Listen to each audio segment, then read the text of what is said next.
For over a century, Johnny Walker has shared its bold spirit with the game of golf. Now, crafted with Devereaux Golf, Johnny Walker introduces the Johnny Walker Blue Label-inspired Sunday Golf Bag, elevating the game with sleek design, Blue Label hues, and refined gold accents. Celebrate your hole-in-one with a premium Sunday bag crafted by Devereaux Golf. Submit proof of your achievement to johnnywalker.com/blue-in-1. Please drink responsibly. What's up, y'all? It's Drewski, and I've teamed up with Mountain Dew to produce a hilarious new basketball podcast called The Dew Zone with Drewski. Learn the backstories of your favorite ballers and celebrities like Jamal Murray. Did you have like a favorite team? Was it the Raptors at the time or no? Was the Raptors even started around that time? Come on, bro. I ain't that old, fam. You talking like I was 50. Taylor Rooks, Asia Wilson, and many more. You won't want to miss this. Listen to The Dew Zone with Drewski on Apple Podcasts, Spotify, and wherever you listen to podcasts.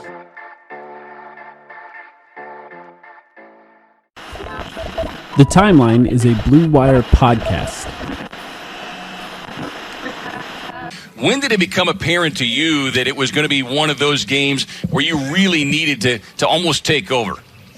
Yeah, man, we've had a few of those this year where we let some leads slip. Due to what you just said, I feel live ball turnovers were something that we talked about at halftime, and we didn't want these nights to be one of those nights. I think all of our losses have their own characteristics that stick with us, and they don't feel good. So just wanted to put that thought away in the third quarter and get it going.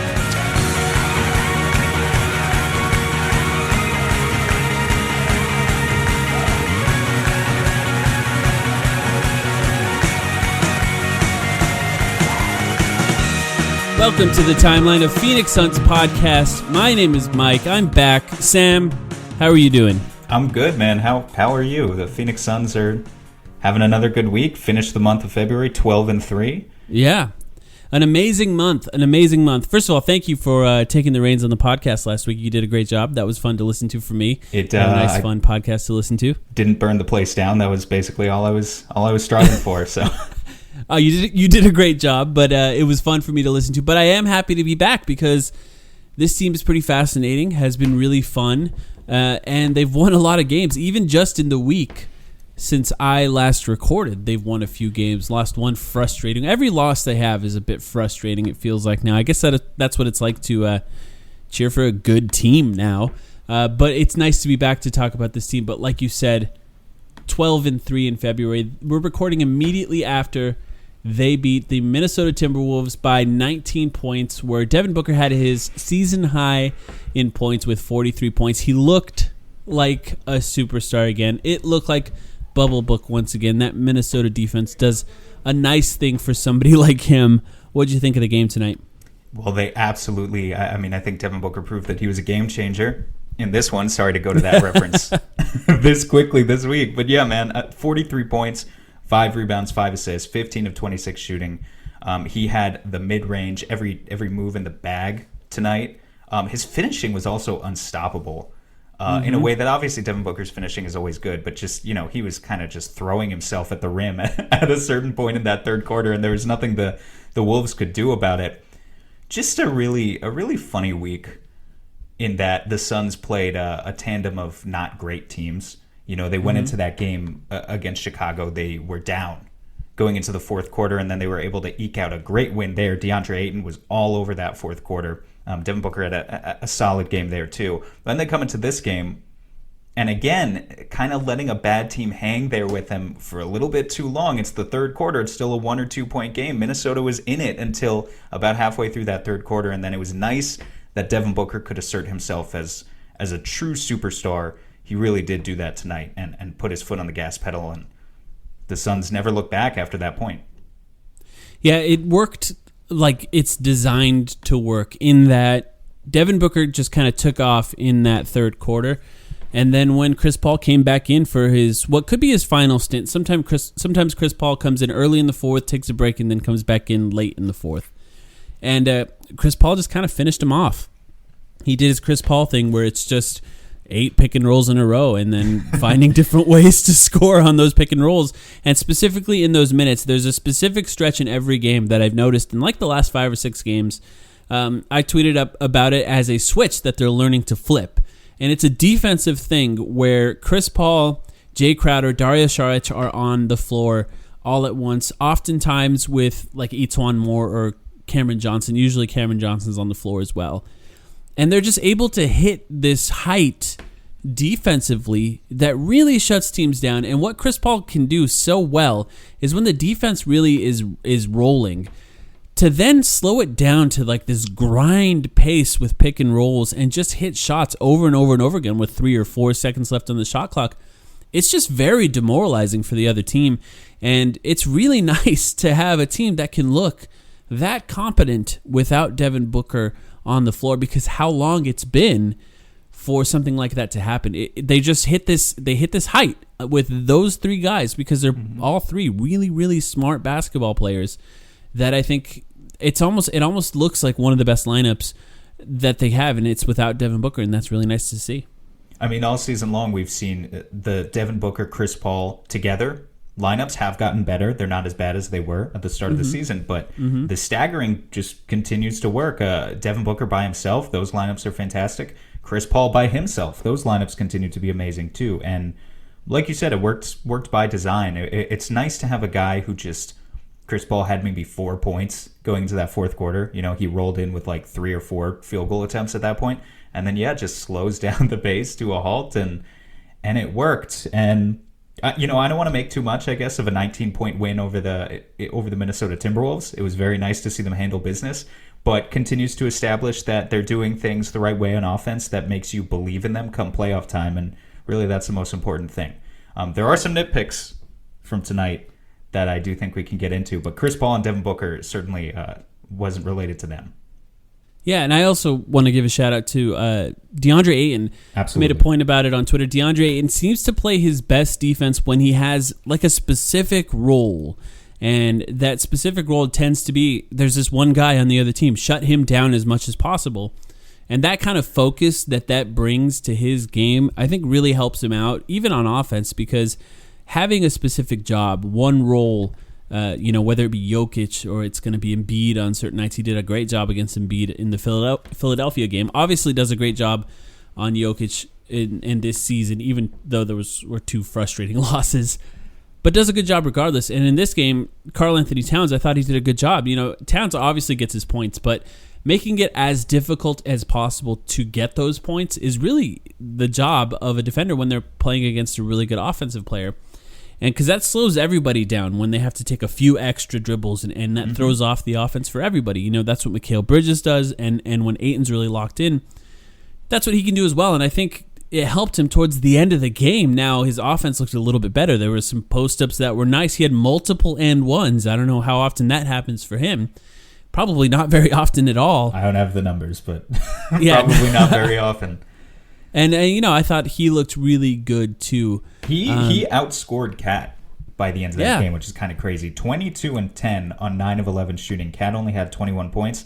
And this is not to take anything away from DeAndre, but I just think it's important to note. I think actually the entire team did a good job of guarding Cat tonight. I think Frank Kaminsky in his minutes and Dario Saric as well. I think they all just did a good job on him.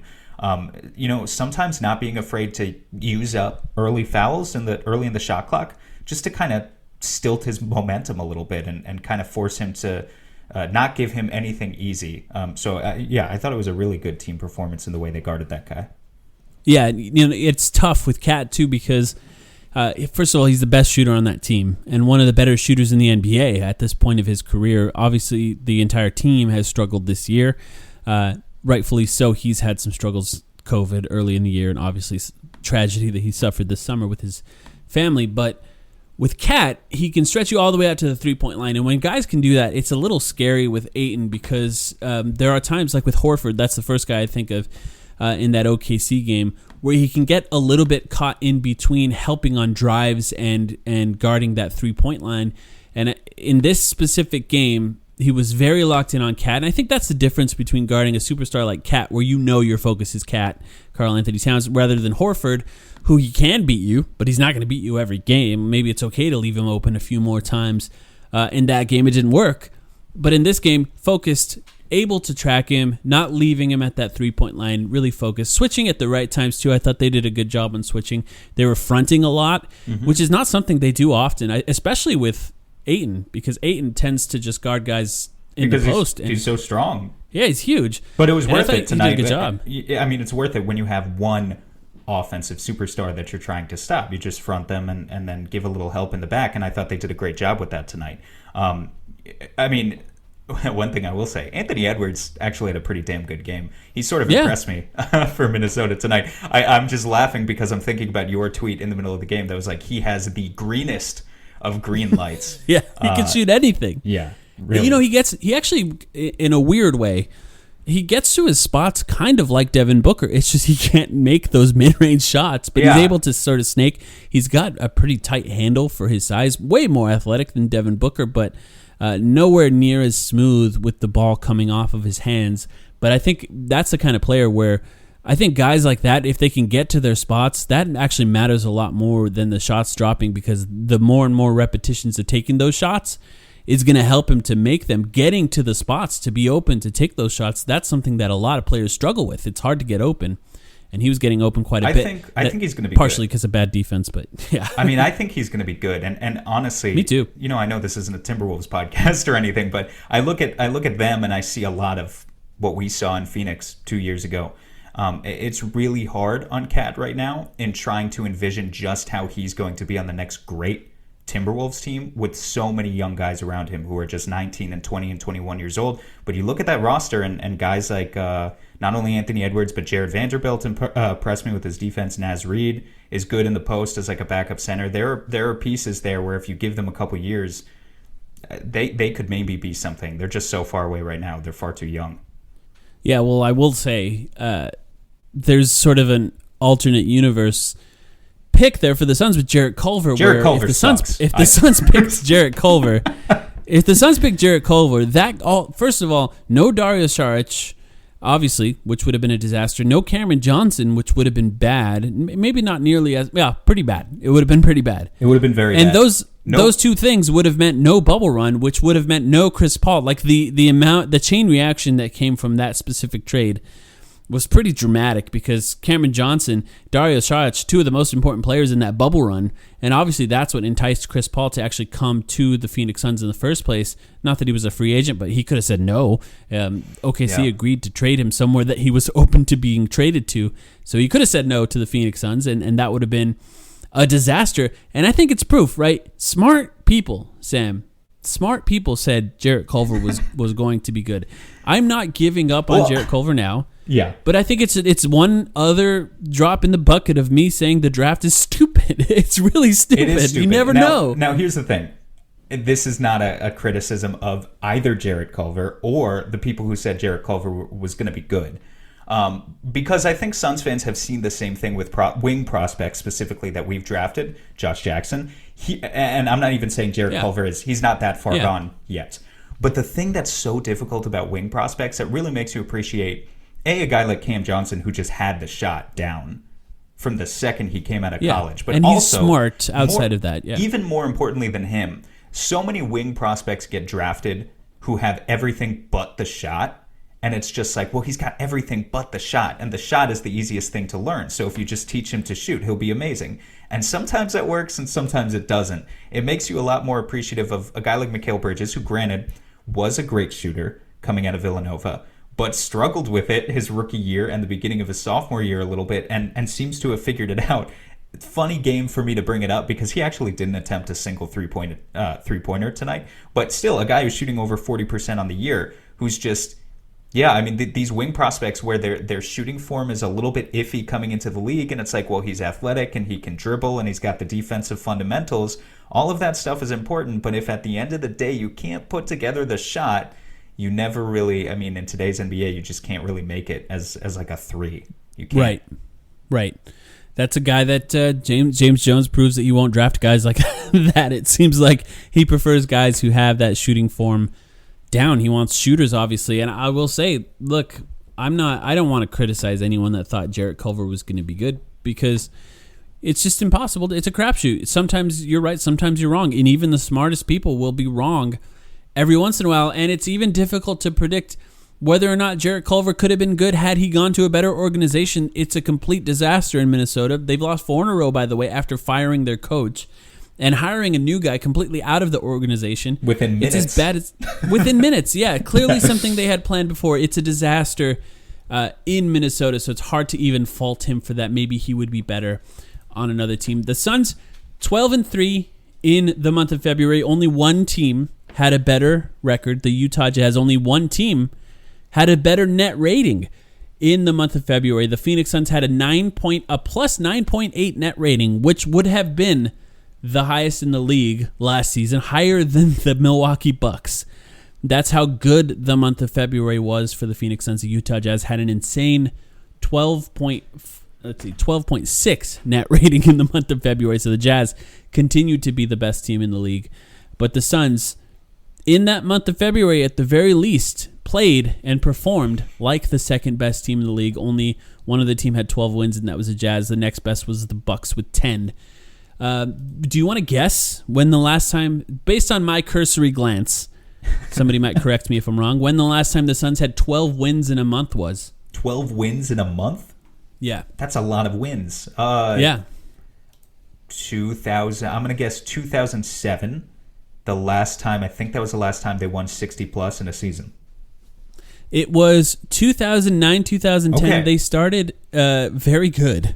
And in the month of November, they went 12-2. I remember that. Who didn't like Robin Well, am I forgetting? But someone went down that season, right? Yes, it was Lopez. Channing Frye started at center for quite a few games. And then this is actually, I think this is funny in that no one's made this comparison yet. But like that was the season, I think Jaren Collins started too much, way too much. And it's in the playoffs he started some games. Jaren Collins started and he would play like 10 minutes per game and he would just go out there and use up his fouls, but he would just play a few minutes with Nash in the first quarter and he would play a few minutes with Nash in the third quarter and then you wouldn't see him the rest of the game. Right. Who does that sound like as we're drawing it's Frank parallels? Jaren Collins Kaminsky. Basically, I think it's actually an interesting comparison. The two of them play nothing alike, but I was thinking we don't have to have this conversation right now. We can shelve it for another time if you want. But in trying to, in a way, I'm kind of over the whole Frank versus Jay Crowder starting thing. But just watching him consistently now kind of play like 12 minutes a game, I'm thinking, like, who was the last guy to do that? And I did think of Jaren Collins tonight. I was like, I think he's the last guy I can remember for the Suns who just did that. And it's a really, really weird thing to do. But I think that one of the reasons that Frank Kaminsky is starting outside of the starter minutes is I think Monty's trying to maximize the Chris Paul, Dario Saric, Jay Crowder minutes, the minutes I was talking about at the beginning of this podcast. And if you start Jay Crowder, it's a little more difficult to manage the minutes to where there is a stretch without Devin Booker on the floor that has Chris Paul, Jay Crowder, and Dario Saric. With how good those minutes have been with those three, maximizing those, I think, is a good idea, especially recently. I actually don't even know the stats with those three on the floor, but I do know that recently it's been good enough that every time those three are on the floor, I take note of it because of how good they look and just how much of a professional basketball team they look like with those three on the floor, three geniuses. And I think that starting lineup might have a little bit more to do with that than anything else. And it's almost like a closer that you put in, a pitcher that you put in towards the end of the game to help finish them off. I don't know. I don't watch baseball. Maybe that's a bad analogy. Yeah, no, that is what a closer does. Okay.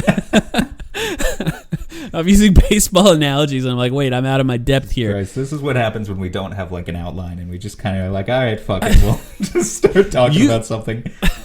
You made a joke about Devin Booker being a game changer. And what happened since the last time you and I recorded?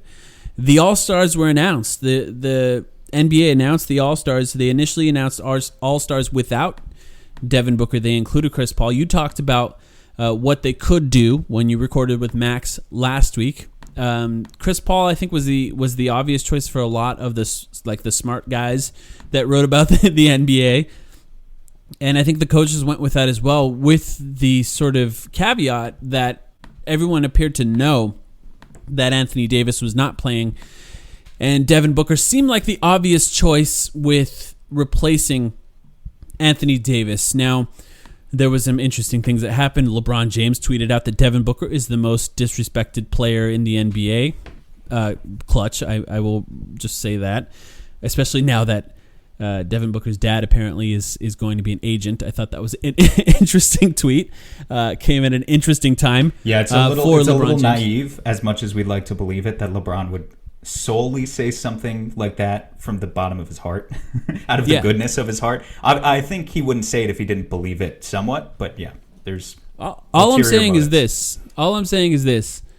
If LeBron James is starting his own shoe line, supposedly he wanted Luka Doncic as his first guy on his shoe line. Luka Doncic signed with Jordan or someone else.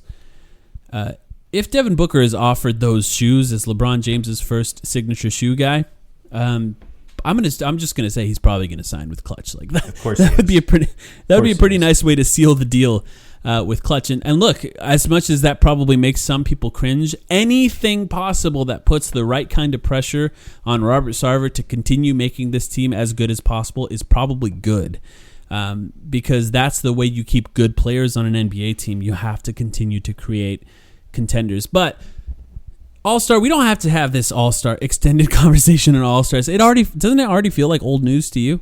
Well, sure. I mean, yeah, and if we already had the conversation, not you obviously, but Max and I already had the conversation last week of do they deserve it? The answer is yes. Yeah, so, it feels like they both deserve it. Here's what I guess we could say is like, does the injury replacement thing bother you? It feels like old news to me. It doesn't really bother me. It's been like 3 there's days. only 12. Look, the All-Star teams should be bigger at this point. That's the right take. Really, that's because honestly, it does not really bother me because when I look at the list of All-Stars in the West this year, I don't find any person that I say isn't obvious. And I know people point at Zion, but Zion's crazy. Like the amount of points that he scores and the efficiency that he scores is insane. His defense is mediocre at this point, but you can say the same thing about Devin Booker, so I'm not going to worry too much about that. Yes, the defense matters more for big guys, but still, he's insane, so I'm not mad about Zion being an All-Star. So really, when I look at it, I just think, how could there only be 12 All-Stars in the West specifically? I understand 12 All-Stars in the East, but like they got to find a way to expand those teams and make it not East and West. But something I wanted to talk about is how this happens. What bothers me specifically about the injury replacement thing is because now we are running back old conversations about Devin Booker that I felt like were now put to bed because now we have people arguing whether or not he is a quote-unquote game changer or if he's just a fun guy to watch, which is such a bizarre take from somebody who's clearly trolling. That was Bomani Jones, who's a smart guy but also likes to poke people a little bit on Twitter and on the internet. But other people tended to have similar stuff, people who love advanced stats, and I think there's a bit of a conversation about that we want to get into at some point to try and explain why advanced stats don't rate Devin Booker as high as other people. And I think that's an interesting question that I'm not prepared to talk about right now, but I think we can talk to some smart people about that. But I'm just so tired of that conversation. I feel like we're so much past that. And I don't think they factor in the fact that he was as good as he was last year.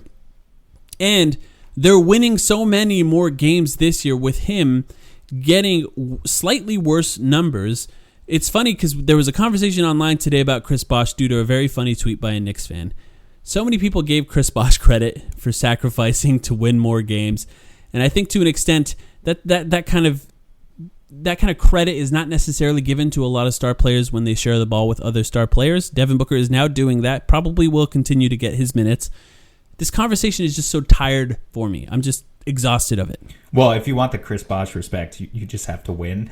There's really no way around it. Yeah, and they are. I know there's more to do that, but yeah. I mean, and it's frustrating. Like sometimes I think, like, how do you think Bucks fans feel right now? You know, you just got to get to the playoffs and succeed for people to respect you. The Bucks right now are an amazing team. Giannis statistically has a case for a third MVP. He does. Mm-hmm. But if you're a Bucks fan, the only thing you're hearing right now is, I don't believe it. Show me something in the playoffs. And it's like, you're right. but also it's a frustrating thing to hear over and over again because it's like, well, I'm watching, we're in the regular season right now. I want to take things away from the regular season and you're not allowing me to do that. So it's frustrating for them. It's frustrating for us in this sort of similar way where for some people, they're not going to be convinced about Devin Booker until he wins a playoff series. And those aren't the people who watch him every night, ultimately, at the end of the day. I'm looking here. I'm a big advanced stats guy. I believe in a lot of advanced stats. It's a different conversation that we could have. Ultimately, I think a lot of the people who talked about advanced stats this week don't understand enough about advanced stats in the first place to even really have a seat at the table for the discussion. Like if you're bringing up PER, which is John Hollinger's stat, it was like the original. It was like the original advanced stat that was invented in 80 something. If you're bringing up that in 2021 as like this says this player's good or this player's bad, then you don't know what you're talking about straight up, and you shouldn't be talking about analytics at all. But regardless of those stats, which many of them do say Devin Booker is good, some of them say he's bad, but others say he's good. Booker averaged just his traditional stats, 27.9 points per game in the month of February, 4.5 assists, 3.7 rebounds, 52% shooting from the field, 39 from 3, 84 from the free throw line. I updated those stats just now to make sure that they included tonight's trouncing. There's no way to spin that. When you're the primary scorer on a team that's winning games as the Suns were this month, there's no way to spin it negatively. It's simply. Right. So for Devin Booker, it's a very simple equation of just put your head down, score a lot of points on these dudes, win games, and you'll get the respect that everyone thinks you deserve, at least in Phoenix. Yeah, but is that true? Yeah, it really is. That's. Really I don't know that it is. I really don't know that it is, because I thought at some point certain conversations about him would be retired, and then you could have other conversations like, well, now we just have to see him do it in the playoffs, or now we have to see him do it here. Now we have to see, and those conversations are not retired. Some people are still holding on to the same tired arguments that they were having before they were winning, and some people always will. You'll never get. Here's what we have to accept. Yes, that's my point. Yeah. As an online community, we have to accept, not just about basketball, but about anything. Nothing has a 100% approval rating. Not everyone's going to like Devin Booker. That's okay. Not everyone likes Steph Curry. Not everyone likes LeBron James. Every superstar, you're going to have a certain amount of haters. But every move you make in the NBA buys you a certain amount of time. With Booker, I would look at a guy like Damian Lillard. Damian Lillard got to a playoff series, hit a couple clutch shots, and even though he hasn't won a ring, now he's on the wrong side of 30, and maybe people are finally starting to bring it up again. Damian Lillard has a certain amount of haters now, I guess you could call them, who say he's not quite the offensive superstar that people think he is. But for many years, all it took for Lillard to get that respect was get in the playoffs, win a playoff series, hit a big shot. And suddenly he was that guy. And Booker could have the same sort of transformation. For the past several years, up until I'd say maybe the last year or so, people weren't questioning Lillard's ability. It was all on Portland's inability to build the right team around him. But it was never about Lillard. And that hinged entirely on his ability to just get them into a single playoff series in the first place. So I think we're getting there. I think it's just a frustrating conversation for Suns fans because, again, the people who are criticizing, who don't deserve this seat at the table in the first place, are not watching every Suns game. We are watching every Suns game. And so for them, the next time they watch the Suns is going to be in the first round against fucking San Antonio or whoever we're slated to play. That would be great. First of all, that's crazy. That would be crazy. But that's the next time they're going to watch the Suns. We watch the Suns every night. So we want respect for Devin Booker right now. We're just not going to get it from everyone, and we have to make our peace with that. Well, let me say this, too. ESPN probably drives a ton of coverage about superstars changing teams. And this is part of the problem with the way the NBA is covered in general, in that so much is focused on off seasons and what happens in the off season. And forgive me for putting on a conspiracy hat here. You can feel free to listen to the X-Files theme song in your head, but clairvoyant Mike entering the podcast here. Just for ESPN, members of the ESPN media, if you will, to be saying the types of things that they are saying about Devin Booker, it feels a little bit like they're a little tired of covering him in Phoenix. It would be more fun to cover him in a bigger market or a different market in general. I don't feel like it always has to be necessarily a bigger market. Phoenix is pretty big. It's not one of the top 10, but it's close to it's like 12 or 13. I thought it was top 10. As an outsider, I honestly thought it was. Well, it's based on TV markets. It's one of the top 10 biggest cities, but it's not. I think it's based on TV markets in Phoenix. No, it's just that it's only broad. Discrepancy exist. Well, because like LA, it's broadcast in like a larger area, and like certain places, like the TV is broadcasted in a larger land area, which brings up a bigger population. I don't know. That's all boring stuff. But the point is, sometimes I feel like ESPN prefers to just force people through the media as much as possible to other teams by trying to not give them credit. And if you think that's stupid, I honestly, I don't. I think Anthony Davis believed he wasn't getting enough credit in New Orleans, and that was part of the reason he probably left. And yes, it was a team that was kind of a disaster for a while, but they tried. One of the best players they traded for tore his Achilles. That's the kind of thing that you can't really help. But yeah, that's one of my theories there. I will say, for Suns fans, I don't feel like you guys are celebrating this team enough. I'm going to challenge people listening to this. That's a crazy accusation. I just feel like, well, first of all, every time they're losing, it's doom and gloom wherever you're following the game. And yes, this is part of being a fan. Every loss, it feels like there's people who pointed at the coach or whatever you want to do. I think that you need to be happier, feel happier about having a team that is this good. I just talked about the last time a Phoenix Suns team won 12 games in a month was more than a decade ago. It was basically 12 years ago. It's okay to enjoy this. It's okay to have fun with this. And in fact, be even more annoying about it if you'd like. Feel free to be as insufferable as you like. I honestly thought we would be more insufferable. Instead, I feel like we spend a little too much time arguing with each other. Maybe we need to spend a little more time talking trash to other people. Do you have anything else you'd like to say on this before we take a break and get to the rest of the stuff? Yeah, on that note, I'm looking here, Basketball Reference, they do a playoff probability thing. Statistics, advanced analytics. Now I'm putting on my hat, my analytics hat. They simulate the season every day 10,000 times, and then they try to decide like who's going to end up in what seed and who's going to win the finals and whatnot. You wouldn't think it, but the Phoenix Suns right now, according to Basketball Reference, as of tonight, have the 4th highest chance of winning the NBA Finals. Yeah. Now I will say, they have a 6.7% chance of winning the NBA Finals as of tonight. That's from Basketball Reference. 6.7% is quite a high percentage based on where we thought they would be, if you ask me. They're only behind Utah, Milwaukee, and the Clippers. What I will say about this is that advanced analytics, these models have a way of not really accounting for, well, you'll notice that the two teams that Phoenix is in front of, Brooklyn and the Lakers, they shouldn't be in front of. And that's because the data is mostly, it's accounting for regular season data and not so much, teams that are coasting through the regular season but are going to wake up in the playoffs or are going to be at full health, like Brooklyn, which will be terrifying in the playoffs, or the Lakers, who are not at full health right now either. But even so, for the Suns to be 4th in that right now is insane. And I think it's a little bit unfortunate because something that takes a little bit of the enjoyment out of it for Suns fans is the fact that they're the 4th seed in the Western Conference. And meanwhile, the Knicks fans get to celebrate, outside Penn Station as if they just won the fucking championship. And they're in the 4th seed in the Eastern Conference with a 500 record.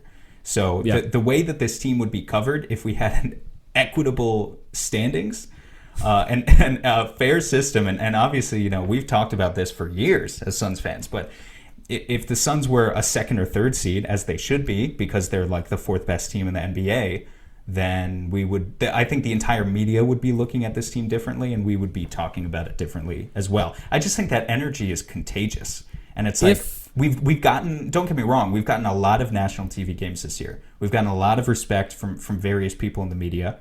It's not all bad, but yeah, they're not covered like a team that, by all accounts, could very easily, not very easily, but could very well make a conference finals. They're not covered like a team like that at all. Right. Well, here's the truth. If ESPN reported on this team in a way that I considered good, we probably wouldn't have a podcast. So shout out to you guys for listening to this podcast. Feel free to share this podcast with another Suns fan that maybe doesn't know that we exist, because that's exactly the reason that we do. We'll be right back. We're going to take a quick break. We actually have a report, something to report on this podcast, and we'll talk a little bit more about this team. So we'll be right back.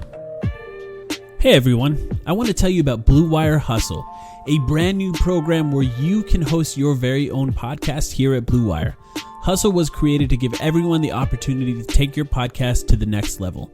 Or if you want to host a podcast, just don't know where to start, Hustle is the perfect place for you. As part of the program, you'll receive personal cover art, Q&As with Blue Wire's top podcasters, access to our community Discord, and an e-learning course full of tips and tricks.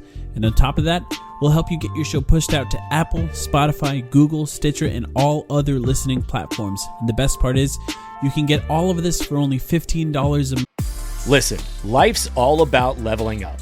Whether you're handling business on the field or kicking it in your zone, you like to celebrate with cigars that match the moment. That's why you should link up with Famous Cigars to bring you a wild deal. Right now, you can grab 8 premium cigars for just $8. You heard that right. 8 top-rated cigars at $1 a stick. Top quality brands like Oliva, Romeo y Julieta, and Davidoff. Handpicked just for you and worth over $80. Hit up famouscigars.com/cam and lock in this exclusive deal.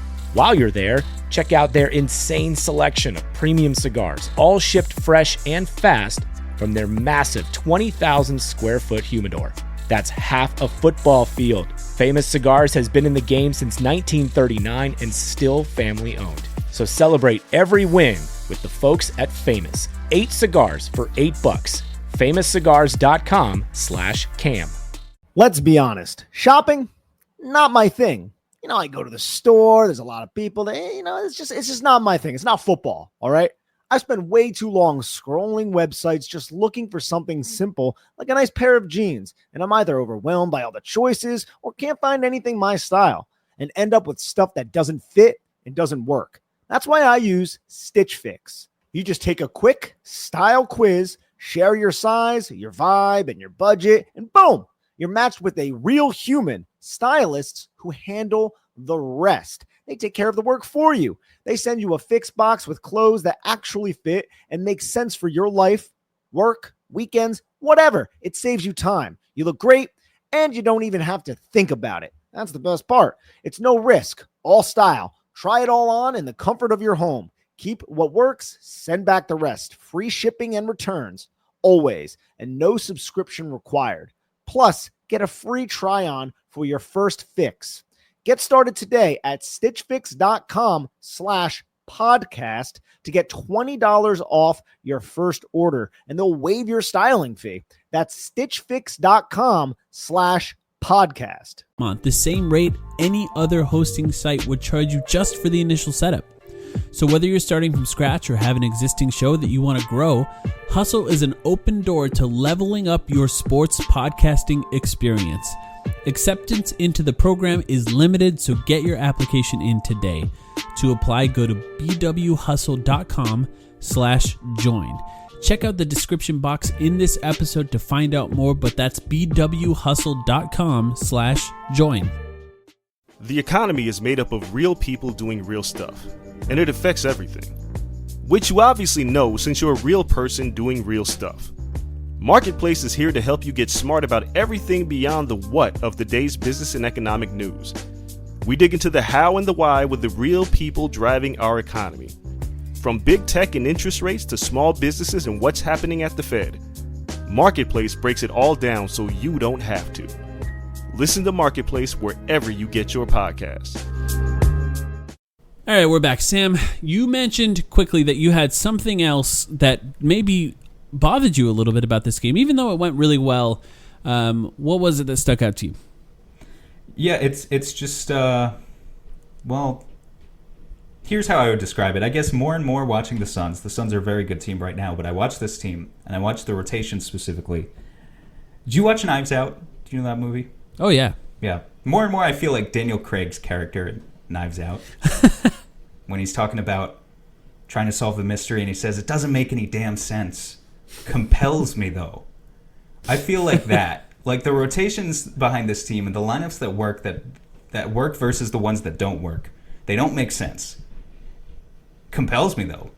It's a problem to be solved, seriously. And looking at this team right now, here's how I would start.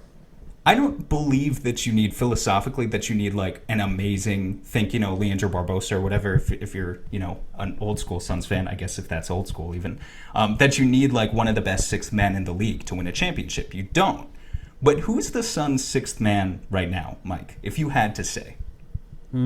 Dario probably. So Dario Saric is averaging 16 minutes per game since returning from his injury because he's playing almost exclusively center behind DeAndre Ayton, which means there's not an opportunity, because I agree with you in the sense that he's good. Obviously, the lineups with him have been amazing, but he's not playing that type of role. You could say Cam Johnson. Cam Johnson over the past 5 games, he's averaging 18 minutes per game, which also just doesn't feel like a lot. I mean, the Cam Johnson was playing close to 30 minutes per game in the bubble and doing really well. Cam Payne would have been maybe our answer at the very beginning of the season, right? Well, Cam Payne played 10 minutes this week against Charlotte. He played 9 versus Chicago. He played 3 minutes tonight.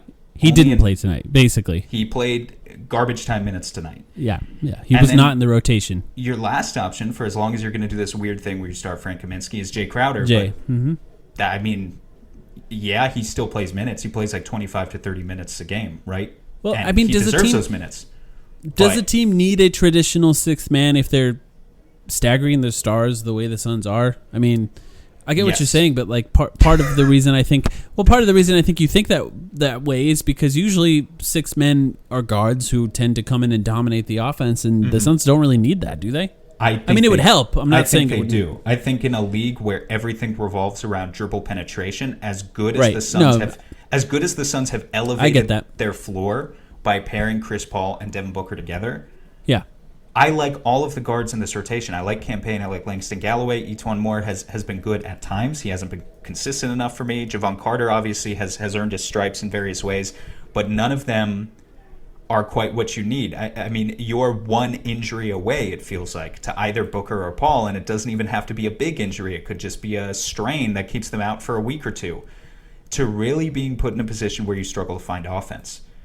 And so the reason I bring it up now is, A, because I think just the campaign thing is weird. Like, I didn't think he played poorly enough to lose his spot this fast.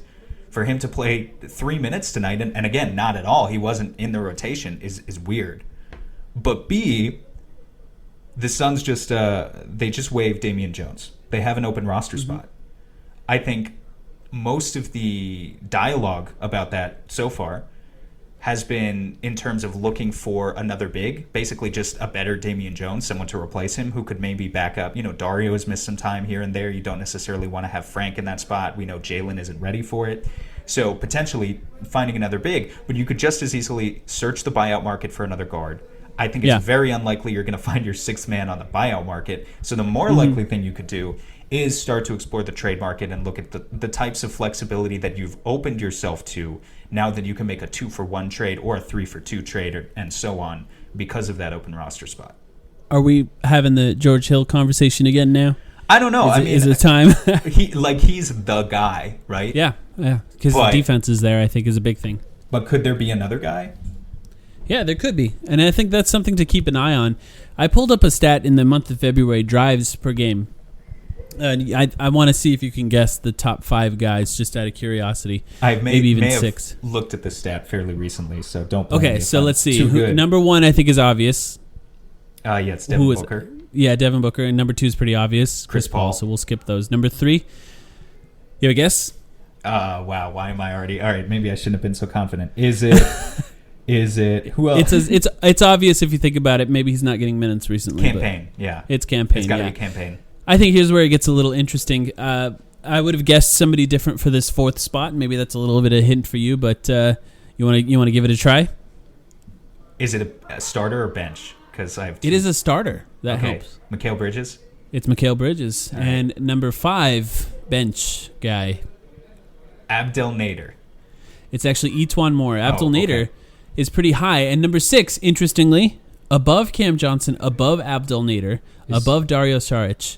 Got to be Frank Kaminsky. Oh, wow. Okay. So I did not know the stats as well as I purported to. Yes, and you know what? The reason I brought it up is specifically to see where Frank Kaminsky was, because I had a feeling he was pretty high on this list because he's got that little pump fake and drive down. He's capable of finding guys after a dribble or two. He has a few moves to get to the basket.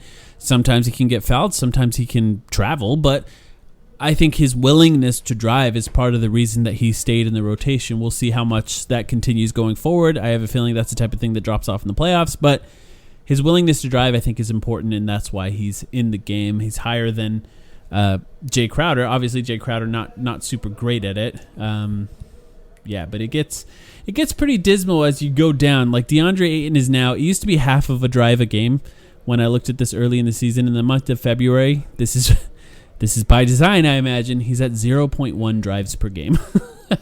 Yeah, it's for not DeAndre Ayton. Not something we're going to see from him very often. I do wonder, they're not letting him do it now, I would argue, based on these stats. They're just asking him not to do that. Did his quick 720 spin cycle move today, did that count as a drive?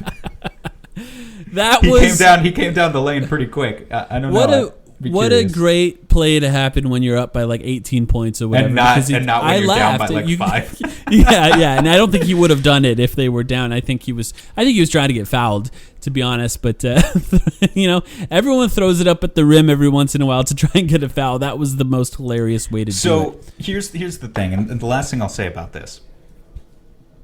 It makes sense if Frank Kaminsky is in the lineup for that reason, right? That's a good statistic to bring up because he provides the dribble penetration. But what it doesn't explain is, so why get rid of Campaign? No, exactly why I brought that up. And I saw this from Kellen, our friend Kellen, who said that he was an extreme negative in net rating for the last... I'm sorry, not net rating, just raw plus minus for the last few games. Cameron Payne, the team was getting outscored pretty dramatically.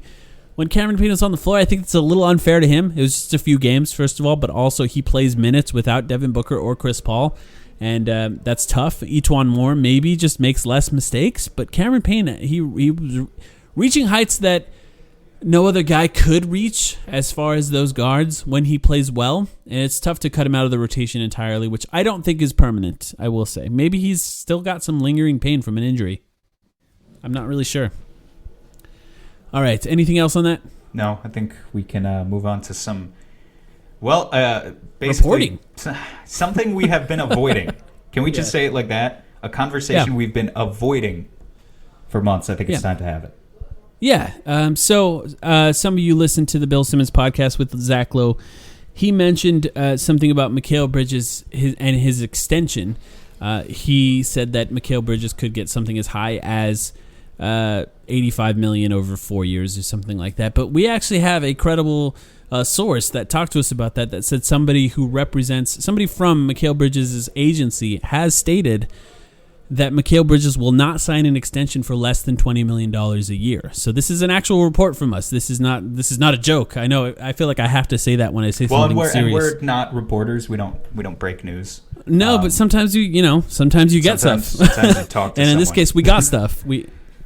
So this is something that they have stated out loud to people who could get this to the team pretty easily, that Mikal Bridges will not sign an extension at less than $20 million a year. This is an important time to talk about this because I think this has a major effect on what the team will look like going forward, because he can sign that extension this summer, and I think Mikal Bridges, he might even be the number one priority as far as extension, even above DeAndre Ayton. I think they're going to try and lock them both up this summer, but I wouldn't be surprised if James Jones viewed Mikal Bridges as that number one priority there because of his importance for making up for Devin Booker's shortcomings a little bit, and just his potential on the offensive end.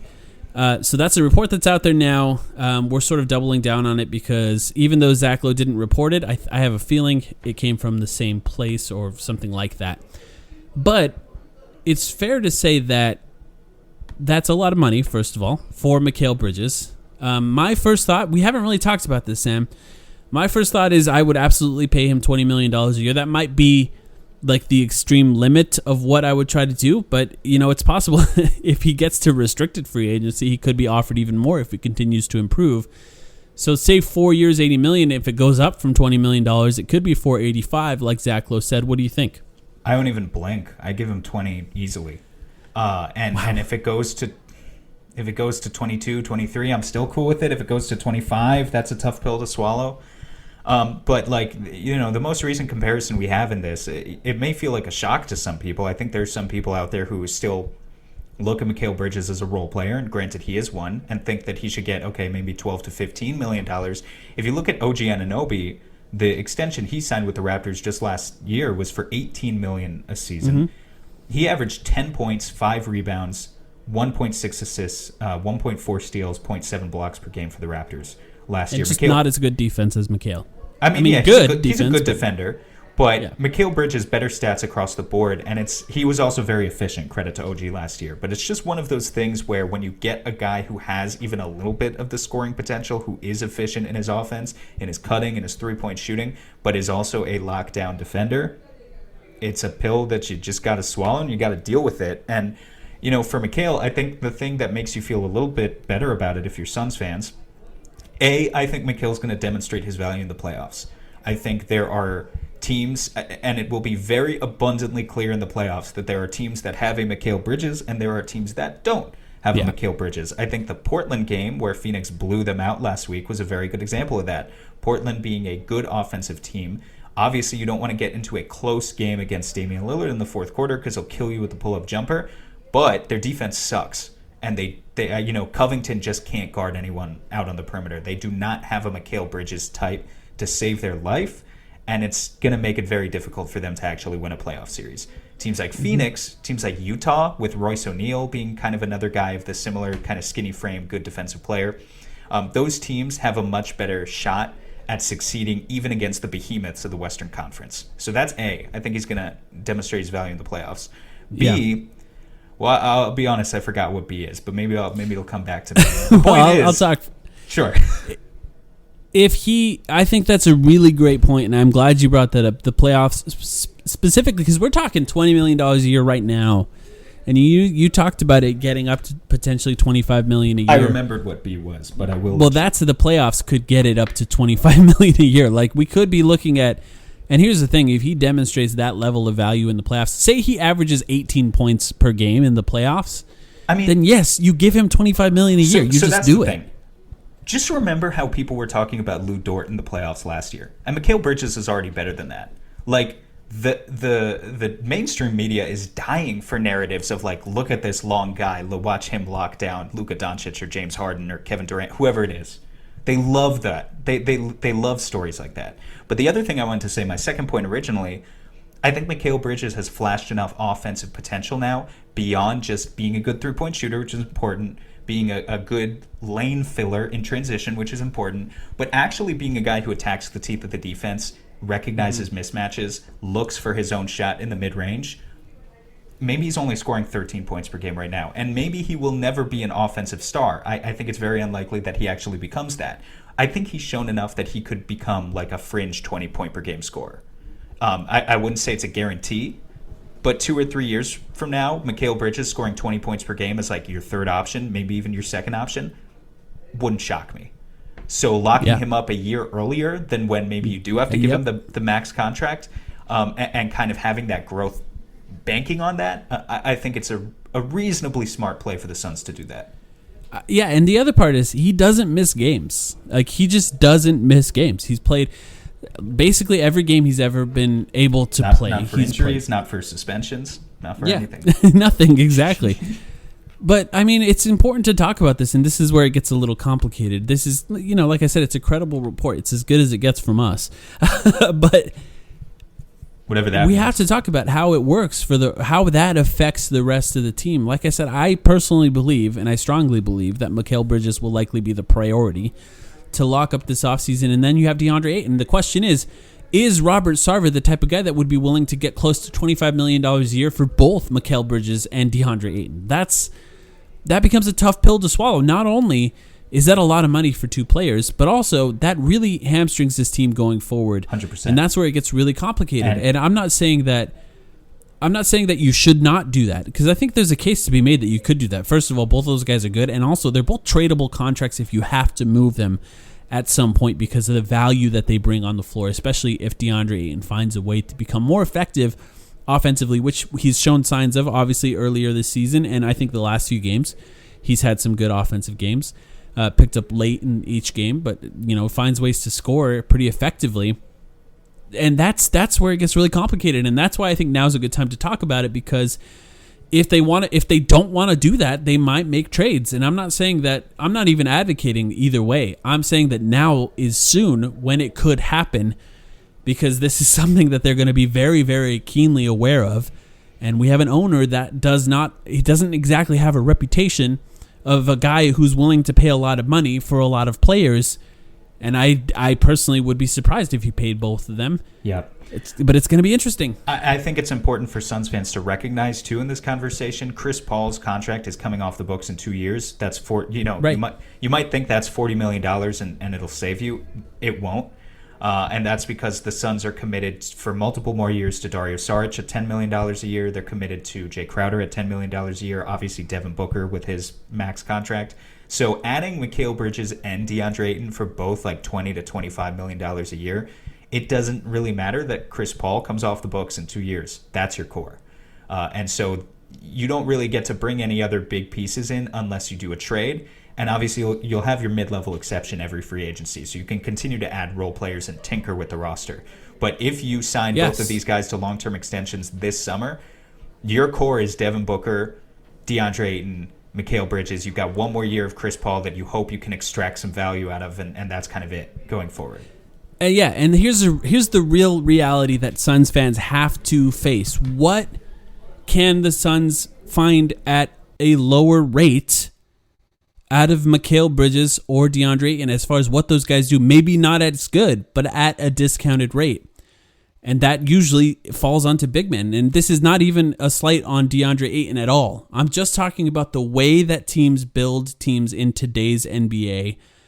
If they're talking about one or the other, which they may do at some point, if they have to make a decision on one or the other, it's harder to find what Mikal Bridges does than a slightly worse version of what Mikal Bridges does than a slightly worse version of what DeAndre Ayton does. They can probably find a cheaper version of that as far as overall contract. So that's something that Suns fans have to be aware of, because that has a large effect on what could happen going forward. This is not a conversation about who he is as a player or who Mikal Bridges is as a player, as much as just the overall archetype of players. I think that's going to have a big difference on how they build this team going forward. And I'm personally fascinated by it, because tonight, we're recording this, like I said, after the Minnesota game. You see how important both of those guys are, because Mikal can do anything defensively, and Ayton is needed when we need somebody to guard somebody like that who's a massive offensive threat at the big man position. So how they build this team going forward this offseason is going to have a major effect on the teams that we are rooting for going forward. And even with Devin Booker, as his contract gets into those last few years of his contract, it's going to have to look like a team that he wants it to look like if the Suns want to keep Devin Booker. So it's not to say that his input won't matter going Especially forward now in this that too. He's increasingly going Hollywood, just in terms of his lifestyle. I don't even necessarily mean literally. I want to put you on the spot. We've avoided having this conversation. I'm sorry. You can do the same to me in return. That's fine. Sure. We've been avoiding having this conversation, and I think it's been a smart play on our part, because we wanted to wait until about halfway through the year to compile data on what these guys are. We haven't talked at all this season about what DeAndre Ayton is worth, what Mikal Bridges is worth. So this is the first time we're doing this in who knows how long, and we'll probably update this conversation at the end of the year. What would you do if you had to make the decision today? Do you offer the extension to both of them, neither of them, or only one? If you were James Jones and it's the end of year 3, I would offer both. I would offer both of them. Okay. Assuming no trades are made, which I think at this point, it's just really difficult. I know there are Suns fans that have tried. It's really difficult to match any salary for good guys who can contribute on this team this year, which is the only reason you would make a trade, is to find somebody who would contribute right now. And it's really difficult to match salaries for guys like that. So I'm sort of leaning towards, I don't think they will make any major trades. I think they might still shop around just to see what's available, because they're close enough to contention that it's worth to shop around. But I think they want to see what this team can do in the playoffs with how good they're playing, and I think that's the right decision. But I would lock them both up, because like I said, just because you get them on long-term deals does not necessarily mean that they're going to be for sure pieces of the team going forward. I think Mikal, I'd go up to 25 for. I think with DeAndre Ayton, I would currently probably look towards what Clint Capella was making, which is close to $20 million a year to start, and I think it was a declining contract for him. If you can get him on that, that's great. I'm not sure that he would sign that. I think just being a number one pick makes it more expensive, and that's where it gets a little more complicated. But I would try to get him closer to $20 million a year if you can, and I think that if he continues to improve, that could end up looking like a really great deal. It's the same with Mikel, although I'm a little more comfortable with it for Mikel, in that once it starts getting up to $25 million for a guy like DeAndre Ayton, it gets a little tough. I probably would still do it because you don't want that kind of dysfunction going into next season as far as a guy not being locked up, especially if one guy gets locked up and the other guy doesn't. That can be a little complicated. What would you do? I would give it to Mikhail. And with Ayton, I don't know, man. He has a lot of good games and he has a lot of bad games. Yeah, maybe you can hold it over him, try and make him. I mean, I think it was an interesting point that you just made about, I don't think holding it over him would be a good leadership. I mean, there's an strategy. element of accountability there. Right? There is Prove that you earn it. That's what I'm getting at, though. Ultimately, is I'm not comfortable giving DeAndre Ayton $20 million a year yet. Yeah, I could get there. I think it's fair, but I think with Mikel, he'll get a max if he goes to restricted free agency. Right. Ayton might not. Yeah, that's probably a good choice for you too. But I worry about chemistry. I want another year. I want another year. Unless he goes off in the second half. And again, this is why we'll talk about it again. But where I'm at right now, I want Ayton to go into year 4 and prove it. And I think there's not there's not too much of an upside play that I can think of to sign him earlier. Because it's like, if you know you're going to sign him anyway, you already know that you're committing to a core of Mikal Bridges and DeAndre Ayton, right? So I don't know. I would rather he go into year 4 and just actually earn it. And if he kind of proves you wrong, right, and he bets on himself, and well, I guess it's not technically betting on himself if the team isn't willing to offer him the extension, but if he actually takes the next step and earns a max contract when you could have had him for 20 if you just locked him up earlier, that's something I'm willing to live with. But I would actually like to see him take that step first. Hey, now I think you convinced me there. I think that makes a lot of sense. I just I think you're right, because consistency is the number one issue with him, and it's not with Mikel. And with Mikel, you can lock him up. You understand that he's going to be consistent. With Ayton, for as the heights he can reach, there's also games that are pretty not good sometimes. And I think that consistency is the most important thing to him. For all the talk he's had about his second contract and making that money, maybe it's important to make him prove it, even if you're running a little bit of a risk for two things: of chemistry issues, which I don't think there would be, because I think you're right, he needs to earn it, and two, paying him too much. That's another risk that you could run into. You're right, or just more in general. Maybe it wouldn't be too much if he proves it, but that's a really interesting conversation. I'm glad we saved that for now. I think we have enough of a sample size that it's actually become quite an interesting conversation. Mikel, I mean, it's basically as good as you can consider it from Mikel. I mean, if his ball handling gets better next season, if you can lock him up before that, whew, yeah, there's some potential there. It's a lot more fruitful to have this conversation like once or twice a season. Also, I didn't want to hold it over the players' heads after a bad game like every week. That would have been really obnoxious. So yeah, I'm glad we saved it.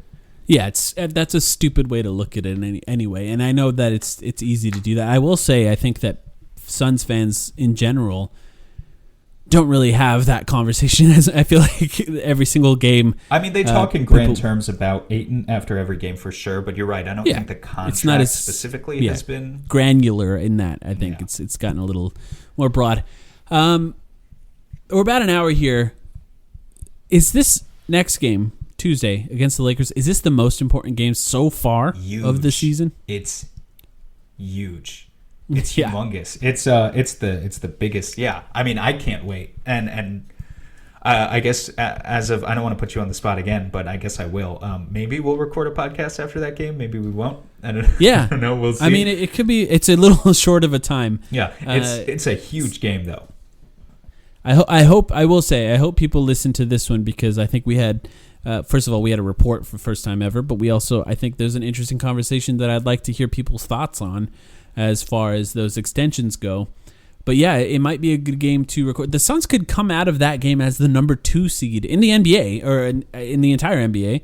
after that game, depending on how things shake out with some other teams. And that's when we can get anyone on the podcast at that point. You guys thought KOC was big.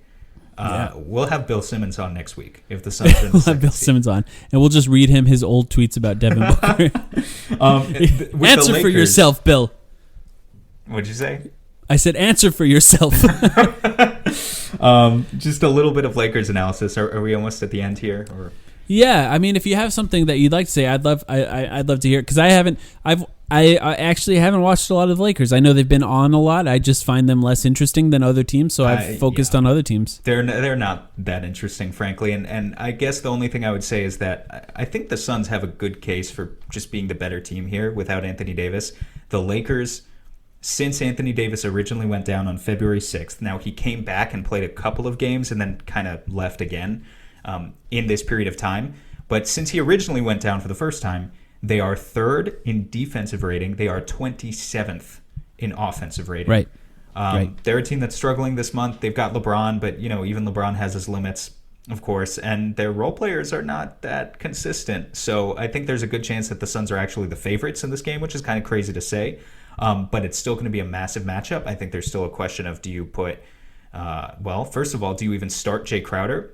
You absolutely should start Jay Crowder on LeBron James over Frank Kaminsky. That's not even a question in my mind. Right. But there's also a question of, should you put DeAndre Ayton on LeBron James? I think this is a case where you don't want to do that, because while I think it is definitely true that Ayton is, as you talked about earlier in the episode, Mike, Ayton is more engaged defensively when he kind of just has like a matchup to focus on. I think LeBron is one of those specific matchups where he runs too hard in transition, and he would put a lot of stress on Ayton, and he wouldn't pick him up. You're fouling out Ayton in that case. Yeah.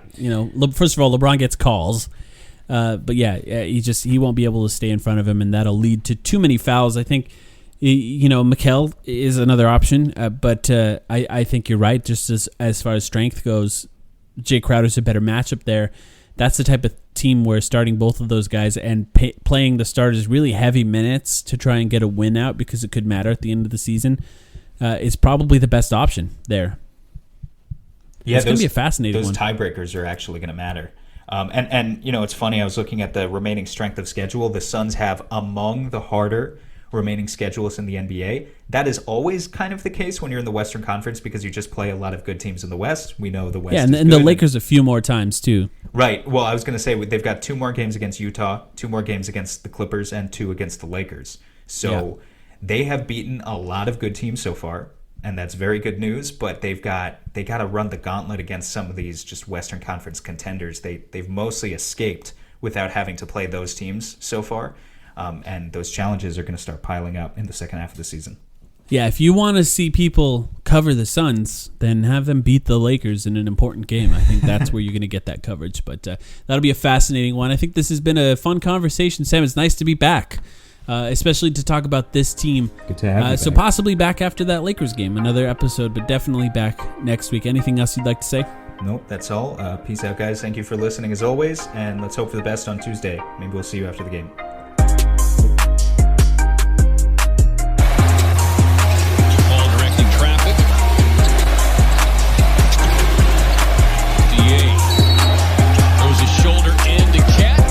The finish and the foul on the turnaround.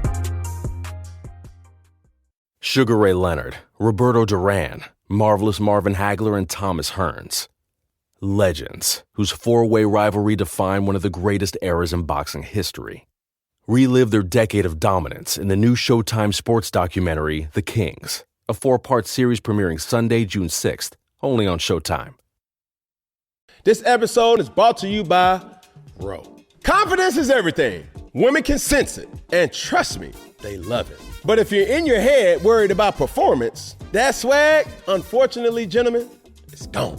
Rose Sparks keeps you ready. When the moment hits, you can step up like a superhero and handle your business. No doubt, just confidence. Fellas, Rose Sparks gets you ready fast, dissolving under your tongue and working in 15 minutes on average. No waiting, no missing the moment, plus it stays active up to 36 hours.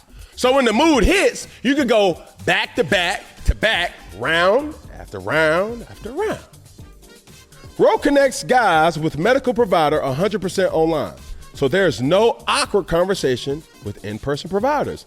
Go to ro.com/sparks to see if you qualify. If prescribed, new sexual health patients gets $15 off Sparks on reoccurring plan. Connect with the provider at ro.co/fourth to find out if prescriptions Ro Sparks are right for you. That's ro.co/fourth for $15 off your first order. If approved, treatment ships directly to their door. Compounded drugs are permitted to be prescribed under federal law, but are not FDA approved and do not undergo FDA safety, effectiveness, and or manufacturing review. For full safety information, go to ro.co/safety info.